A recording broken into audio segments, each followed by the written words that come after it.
presentation of Hometown Double Play on WPSU is made possible in part by a grant from theprinters.com, a collection of graphics, design, printing, mailing, and fulfillment companies with headquarters in State College and manufacturing facilities throughout Pennsylvania. Communications and Business Solutions, theprinters.com. T&B Medical State College, offering endless possibilities when it comes to medical supplies. 888-950-0900. Additional support comes from the members of WPSU.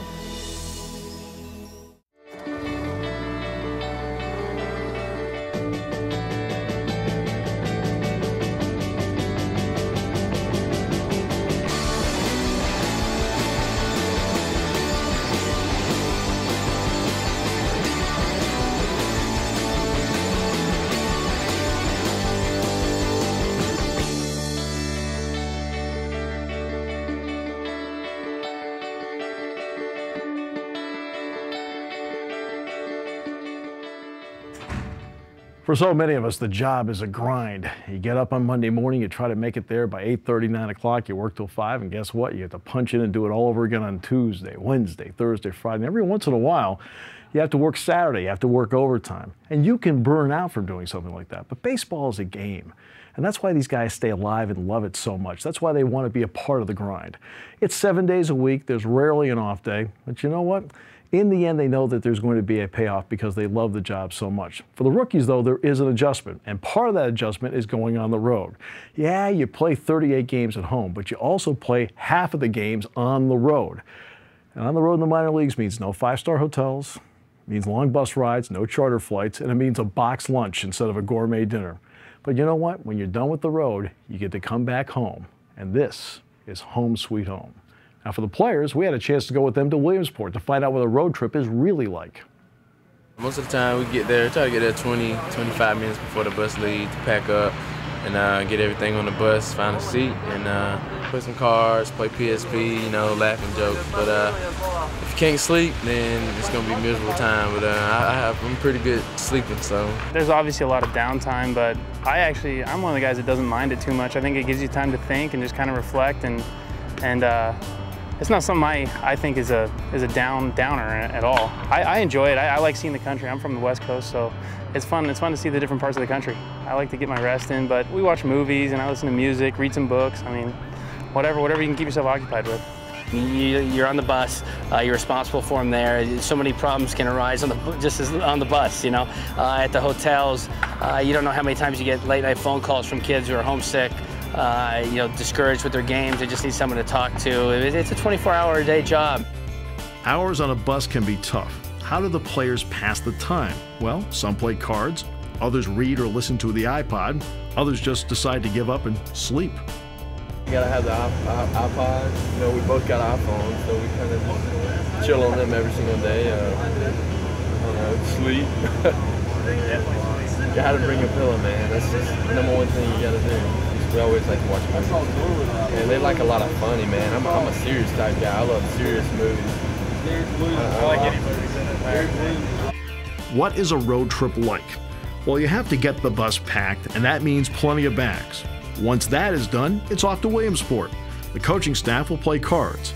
Fortunately, this is the shortest trip of the year, less than an hour away for the Sawbuck Series. Players have to take batting practice, then play the game, then back on the bus, time to go home.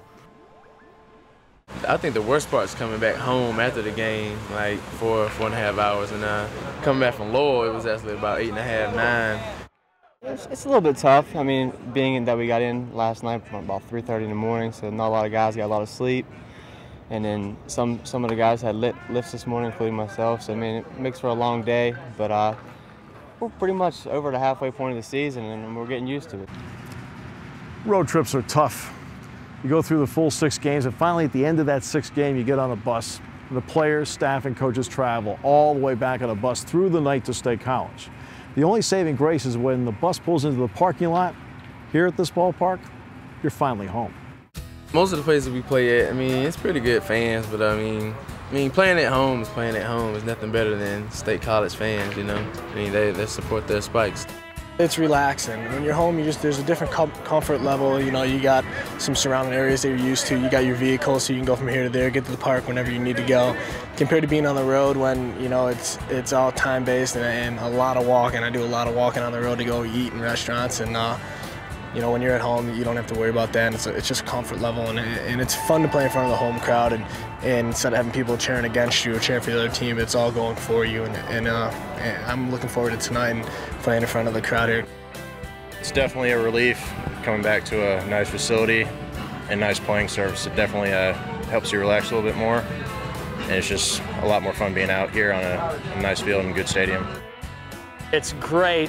And you think it's going to be better than it is, though, because the minute you get to the ballpark the next day, there's already about 20 more issues. So you kind of lull yourself into believing that it's going to be awesome. I'm home. There's not going to be any problems, nothing to work on. And then, like, about 11 o'clock, your phone starts ringing. You get a call from your PR guy, and he wants you to do interviews at 1. And it's like, what happened to my day off? That's Jason Dombach. What do the players look forward to once they get home? I like to sit on the couch.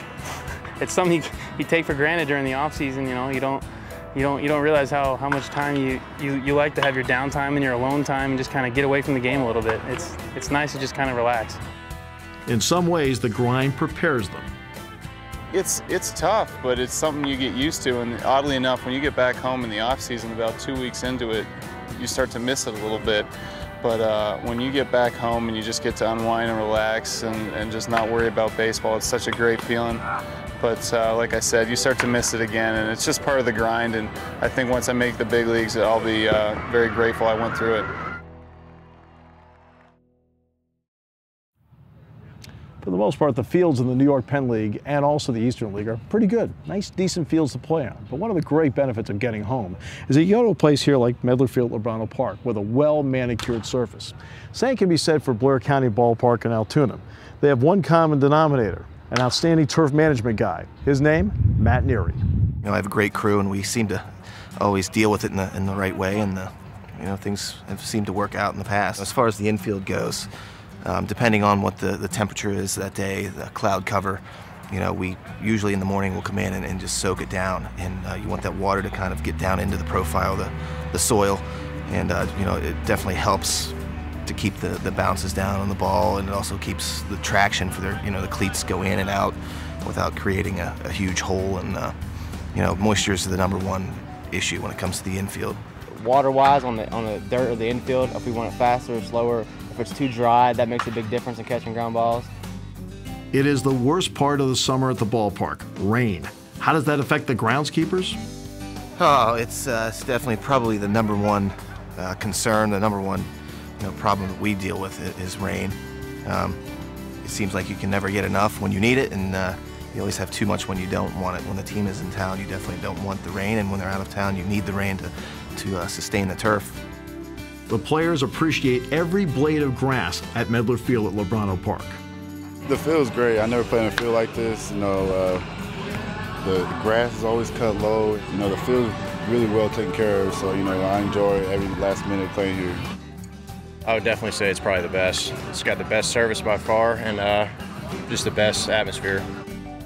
This is by far one of the nicest parks, and we try to take it for granted to have all the luxuries that a lot of other teams don't have.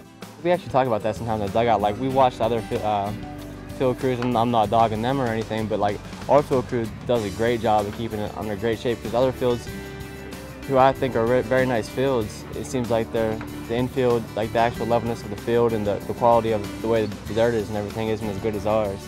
And that's definitely nice to have it on a field, knowing that we have a great field to play on every night.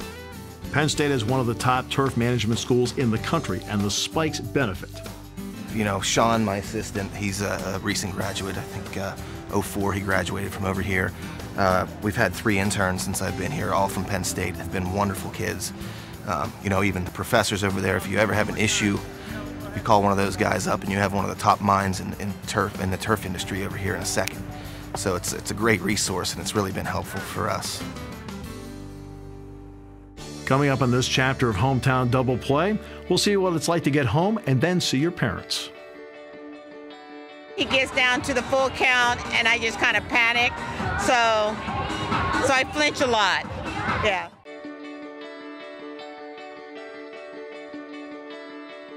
Getting home to play is always a plus. It takes on greater importance when your parents are in the stands like Calvin Anderson's. It's real comforting, to see them in the stands. Me growing up, they're always there, watching my games, and they enjoy watching me play. Always pretty much do well when they come to the games. Anderson is 6'7". His father Fred played for the Seahawks and the Steelers in the NFL. So why baseball? Calvin is his own man. He played football, he played baseball, played basketball. He tried them all. He knows from Dad that some of the things that I went through, the unfortunate things as far as injury, that's going to be a part of the game. But longevity has its place, and he just felt that baseball would probably he would have an extended career in baseball versus football. My dad basically, when he played, he got real beat up. He didn't want me to follow in his footsteps and just get tore up. He had 2 bad knees, 2 bad shoulders out of football, and so he just wanted me to play a sport that that was less contact and that I enjoyed playing. So baseball was, I guess, the right sport for me growing up. Calvin never has any doubt when his mom is in the stands. Well, my mom, she's the emotional one. I hear her all the time in the stands. I just love seeing her out and having fun in the stands. And so she's the one that's giving me the most enthusiasm and just yelling my name all the time. I just try to be real positive with them. See ball, hit ball, have fun, relax, and then I touch the person next to me.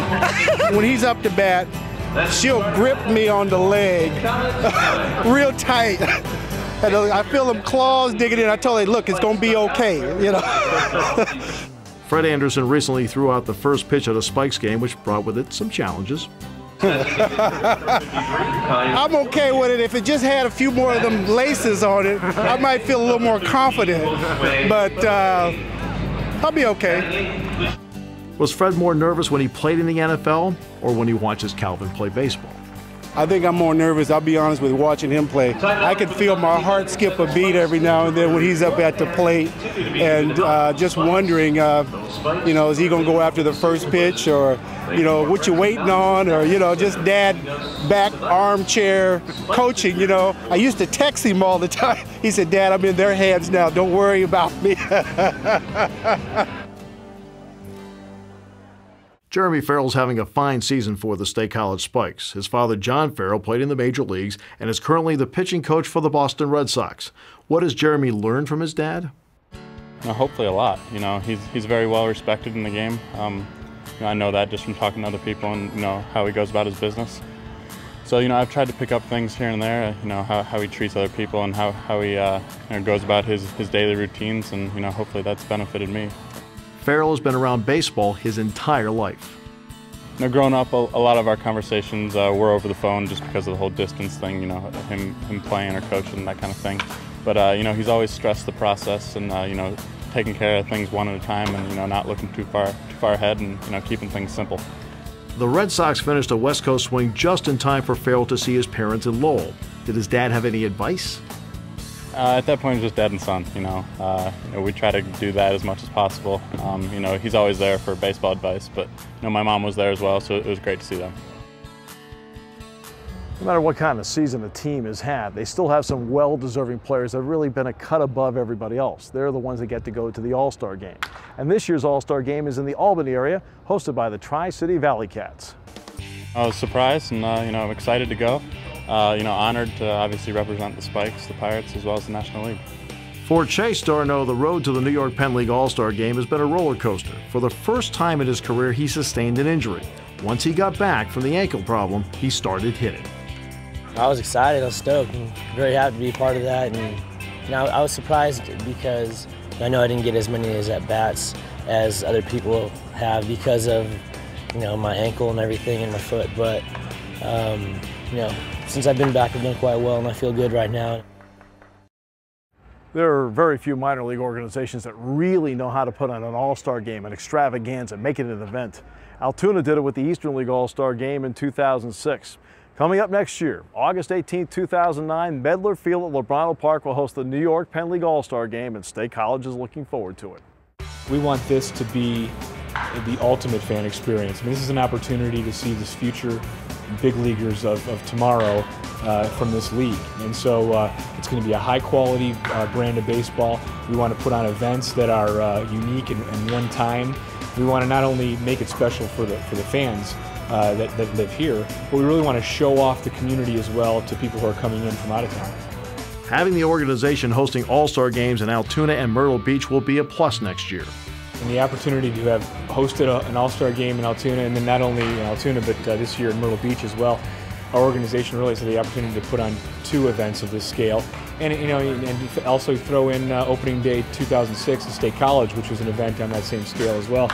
So we've got a good history of putting on large-scale events like an All-Star game, like an opening day, new ballpark, and we've got a staff who's experienced in doing it. And obviously we've got the facilities and the community to put on a great show. There will be more than just the game itself. You're going to see some of the same things that you see at other All-Star games. Any opportunity to show off the skills of the players. We're talking about home run derbies. We're talking about skill tests, challenge tests, those type of things. And then obviously opportunities for the fans to get close to these guys, autograph opportunities. Again, a unique opportunity to get a collection of these great players in one place. This is the 10th anniversary of the Altoona Curve. Rick Janik was the assistant general manager for several seasons with the Curve, and he picked out a signature moment. The Altoona All-Star Game was a highlight of my baseball career, actually, my 10 years in minor league baseball. Not only the gala event the night before, which was held at the ballpark, and the concert, but the game itself. We had the celebrity home run hitting contest prior to the game. The ballpark, I still remember the electric feel in the ballpark. We had close to 10,000 people there that night, and there was just a buzz that felt like a World Series game. And it was a truly special experience, and we're hoping to recreate that here. We have had fun with our baseball jargon in previous chapters of Hometown Double Play. Baseball certainly has a language all its own. For example, what does it mean when a pitch is on the black? Bueno, el picheo perfecto, uno siempre tiene que levantarse la gorra delante del pitcher, porque son pocos los pitchers que hacen ese picheo perfecto en Grandes Ligas. Son Grandes Ligas y no se ven mucho. Y entonces, en ese caso, yo digo que hay que quitarse la gorra en frente del pitcher. He explained a little bit about that. It's a perfect pitch. Like, we're in the minors now. I mean, you don't see that many pitch on the black, but when you see them, you just got to tip your hat to the pitcher because you don't want to see those pitches. What is happening when a hitter sets the table? I like to say set the tone. I think that's the same thing that I would say. And that's just to have a great at bat and get on base. For a leadoff guy, I think setting the table is battling your butt off and doing whatever you got to do to get on base in order for your big guys to knock you in. So whether it's 0-2 and an inside fastball you got to wear in the back, or whether you got to battle off 2 strikes the whole time to get on base, to draw a walk or get a cheap little hit, you got to do what you got to do to get on base. Coming up on this chapter of Hometown Double Play, we'll see what the players have planned for the off-season. Probably what I'm doing right now, sitting on the couch and watching some TV. Well, the baseball season comes to an end, and what do? Well, what happens is you pack up your bag, you clear out your locker, and then you go into the off-season. It includes some baseball, but it also includes a lot of other things, too. I'll probably do a little bit of fishing. There's a lake by my house, so I'll probably get out there a little bit and just relax, really. I make up lost time with the family. Since being gone for 6 months out of the year, watch the little man and give the old lady a rest of babysitting all through the day and let her do stuff she wants to do by herself. This year, hopefully, just try to do whatever the wife wants to do, I guess. She likes to go out on a lot of vacations, so I'll probably spend a lot of money.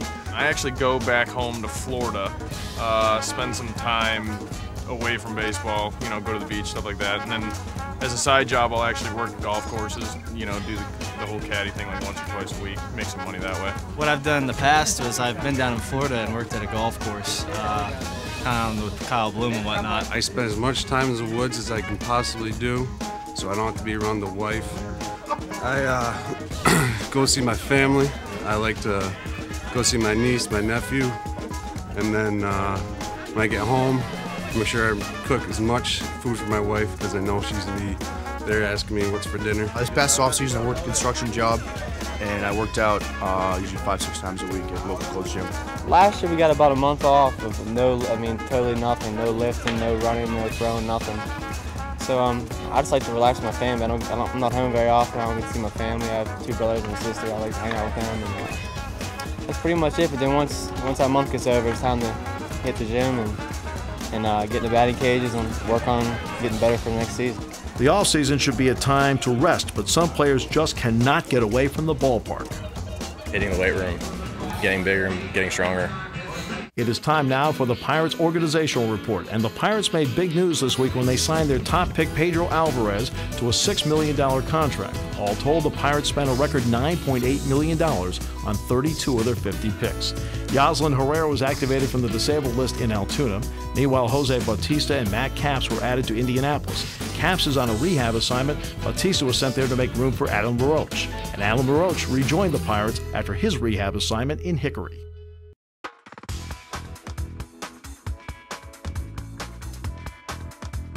I'm Jamie Romack, an outfielder with the Altoona Curve, and today we're going to learn how to catch a fly ball and throw it into the infield. I got my buddy Owen and Sam over here.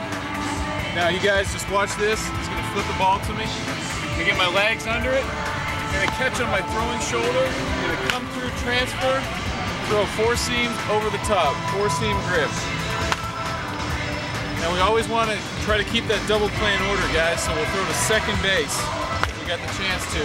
So you guys get ready, get your feet under you, catch these fly balls. Attaboy.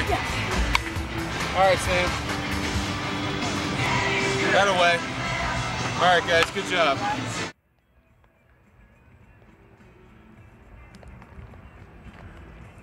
We've had a lot of fun on Hometown Double Play this summer.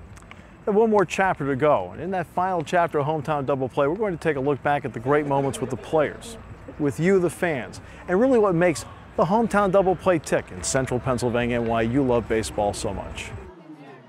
Well, it's been another great chapter of Hometown Double Play, and we've learned a lot. We learned what it's like to go on the road with the ball club and what it's like to come home. We also learned about the All-Star game coming up next year here in State College, and also about this year's All-Stars and why State College and Altoona really have the best fields in all of minor league baseball. It's all part of the ballpark experience that we cherish here in Central Pennsylvania. For our outstanding crew, thanks so much for joining us on Hometown Double Play, and we'll see you right here at the ballpark.